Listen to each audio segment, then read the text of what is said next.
आज मैं आपको सुनाऊंगी एक प्यारी कहानी।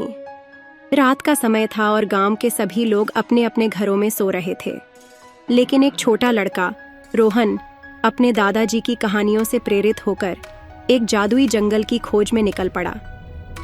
दादाजी ने उसे बताया था कि उस जंगल में अद्भुत रहस्य छिपे हैं। जैसे ही रोहन जंगल के पास पहुंचा, उसे एक पुराना नक्शा मिला।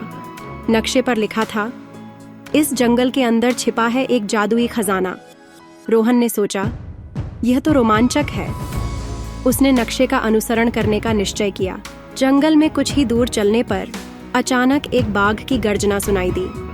रोहन ने डरते हुए इधर उधर देखा, लेकिन कोई बाघ नहीं था। उसने सोचा, शायद यह मेरी कल्पना है। उसने अपनी हिम्मत जुटाई और आगे बढ़ता गया। थोड़ी देर बाद उसे एक चमकती हुई झील मिली। झील के पानी में अजीब सी चमक थी। रोहन ने झील के पास पहुंचकर पानी को छुआ तो अचानक एक जादुई जल परी प्रकट हुई। उसने कहा, रोहन, अगर तुम इस झील को पार करना चाहते हो तो तुम्हें एक पहेली हल करनी होगी।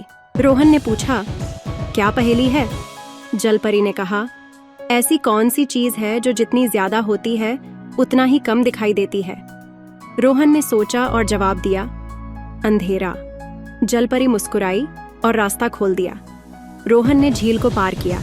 आगे बढ़ते हुए रोहन को एक पुरानी गुफा दिखाई दी। गुफा के अंदर घुसते ही दरवाजा बंद हो गया।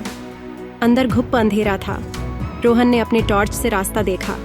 तभी एक आवाज आई, जो भी इस गुफा में प्रवेश करता है उसे अपना सबसे बड़ा डर सामना करना पड़ता है। रोहन ने अपने आप को समझाया कि उसे डरने की जरूरत नहीं है।